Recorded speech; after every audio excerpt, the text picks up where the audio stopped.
Voilà, bonjour à tous. Je vous salue à tous dans le puissant nom du Seigneur Jésus. Je vous prie,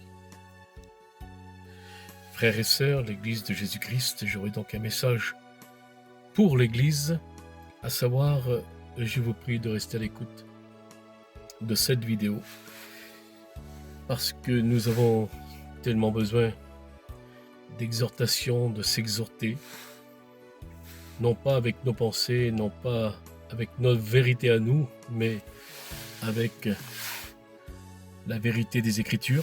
Nous avons tellement besoin de la parole de Dieu, parce que la parole de Dieu, c'est ce qui nous fait avancer.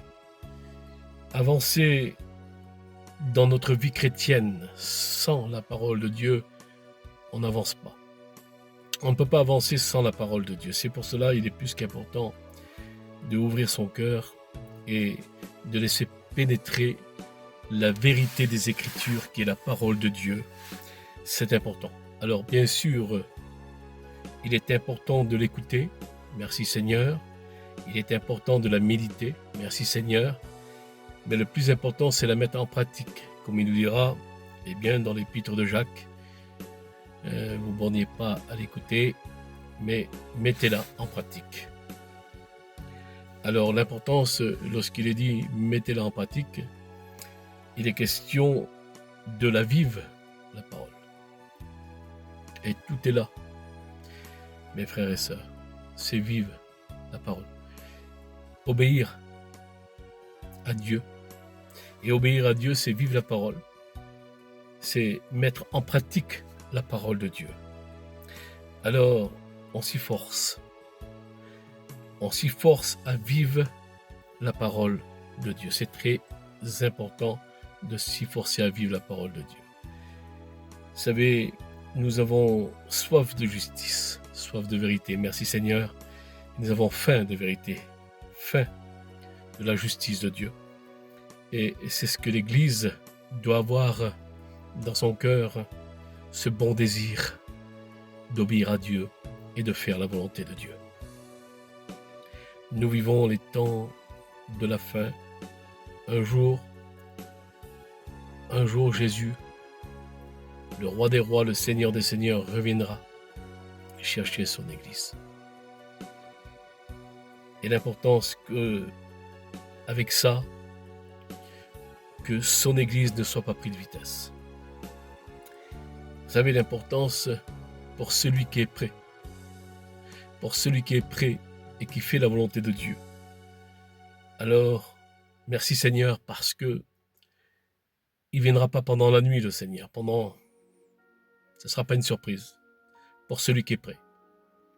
Il ne viendra pas comme un voleur, comme il est dit dans les Écritures. Donc il viendra pendant le jour. Pourquoi? Parce que en réalité, nous sommes prêts. Et si nous sommes prêts, alors le Seigneur, eh bien, comme il est dit dans la parole, on peut dire Seigneur, viens. Nous sommes prêts. Alléluia. Et l'important, c'est de rester toujours prêt. L'importance, c'est de faire la volonté de Dieu. Pour être prêt, il faut faire la volonté de Dieu. Amen. C'est très important. Je voudrais lire un texte avec vous. Restez à l'écoute de cette vidéo. Donc, mes frères et sœurs, c'est important. Dans 1 Jean au chapitre 2, 1 Jean chapitre 2, verset 28. Verset 28, restez à l'écoute de cette vidéo, mes frères et sœurs, c'est très important.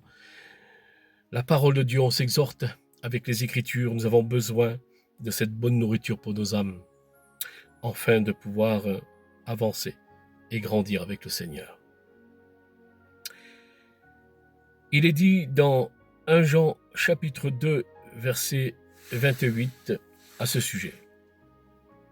Et l'apôtre Jean, l'homme de Dieu, nous déclare: « Et maintenant, petit enfant, demeurez en lui, afin que lorsqu'il apparaîtra, nous ayons de l'assurance, et qu'en son événement, nous ne soyons pas confus, éloignés de lui, lorsque Jésus reviendra. Si vous savez qu'il est juste, reconnaissez que quiconque pratique la justice est né de lui. Notez bien cela, c'est très important. Quiconque pratique la justice est né de Dieu. Alléluia. Et je dis gloire à Dieu pour ce chapitre et ce verset. Merci Seigneur, parce que quiconque fait la volonté de Dieu est né de Dieu. Alléluia. Parce que lorsqu'il est parlé de la justice de Dieu, c'est important. Lorsque nous avons faim et soif de la justice de Dieu, comme il est écrit dans les Béatitudes, au Matthieu chapitre 5, verset 6. Heureux celui qui a faim et soif de la justice de Dieu, car ils seront rassasiés. Amen. Heureux celui qui fait la volonté de Dieu. Heureux celui qui s'y force, celui qui a ce bon désir à plaire à Dieu et à faire la volonté de Dieu dans l'obéissance. Donc il sera satisfait. Amen. Gloire à Dieu. Et tout est là, mes frères et sœurs. Tout est là. Et voici la clé pour avancer dans l'évangile, pour avancer avec le Seigneur. Alors il faut obéir. Il faut l'obéissance. Il faut une vie consacrée avec le Seigneur. Vous savez, lorsqu'on dit que nous sommes nés de nouveau, vous savez, naître de nouveau, naître d'eau et d'esprit, qu'est-ce que ça signifie? Ça signifie que Dieu nous met à part.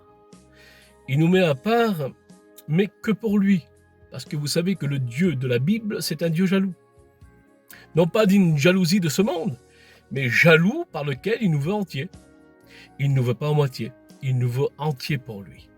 C'est pour cela que l'importance des Écritures, mes frères et sœurs, lorsqu'il est dit dans la parole de Dieu, l'important c'est que le Seigneur nous veut tout entier, il ne veut pas à moitié. Alors lorsque nous disons que nous sommes nés de nouveau, nous avons reçu la nouvelle naissance, nous sommes nés d'eau et d'esprit. Alors c'est ainsi que nous devons avoir bien sûr ce désir en nous, ce bon désir de faire la volonté de Dieu. Parce que si nous aimons la justice de Dieu, et nous savons que la justice de Dieu, Dieu est juste et Dieu ne peut pas tolérer ce qu'on appelle le péché, ne peut pas tolérer le système de ce monde. Vous savez ça? Dieu a tant aimé sa créature, Dieu a tant aimé le monde, ce qui veut dire sa créature, la race humaine. Mais Dieu n'aime pas les choses de ce monde. Comprenez l'importance. C'est pour cela qu'il est dit dans 1 Jean chapitre 2, verset 15, « N'aimez point le monde, et ni les choses qui sont dans le monde. » Et Jean nous dit de ne pas aimer le monde, de ne pas s'attacher à ce monde, de ne pas s'attacher à ce bas monde par lequel, si nous sommes nés d'eau et d'esprit, réellement, nous sommes citoyens du ciel. Notre demeure est au 3e ciel. C'est dans ce monde spirituel que nous allons passer l'éternité. Alors l'important, c'est s'attacher aux choses d'en haut, comme il est dit dans la parole de Dieu. Et lorsqu'on parle des choses spirituelles, la parole de Dieu est spirituelle. C'est ce que nous avons besoin. Nous avons besoin de cette nourriture. Nous avons besoin totalement de la respecter, la parole de Dieu, de la vivre, la parole de Dieu, de la méditer, la parole de Dieu, de la mettre en pratique, la parole de Dieu. Parce que nous avons quelque chose en nous qui est spirituel. C'est le souffle de Dieu, c'est l'âme que nous avons en nous. Et l'âme et le souffle de Dieu, et l'âme, c'est quelque chose de spirituel. C'est l'âme et l'esprit qui passera l'éternité dans le royaume de Dieu. Ce n'est pas la chair et le sang, parce qu'elle périra de la poussière. Car la chair et le sang n'héritent pas du royaume de Dieu. Alors, la chair et le sang est attiré à ce monde, attiré à cette terre. La chair a tiré aux choses charnelles. C'est pour cela que le Seigneur, Jésus est notre Dieu. Et la Bible nous enseigne que nous devons vivre par l'Esprit. Alléluia. Que le nom du Seigneur en soit béni.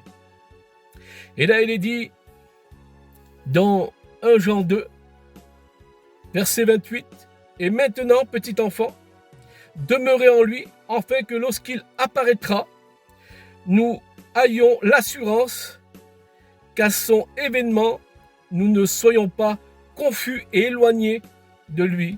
Et si vous savez qu'il est juste, reconnaissez que quiconque pratique la justice est né de lui. » Alléluia, gloire au Seigneur. Je voudrais lire,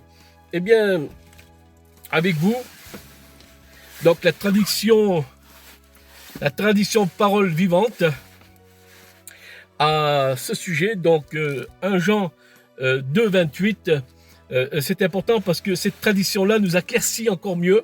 Merci Seigneur, restez à l'écoute de cette vidéo. Et il dira ceci, l'apôtre Jean, l'apôtre de l'amour, alléluia, il dira ceci, celui qui a reçu la révélation de l'Apocalypse dans l'île de Patmos. Écoutez ça.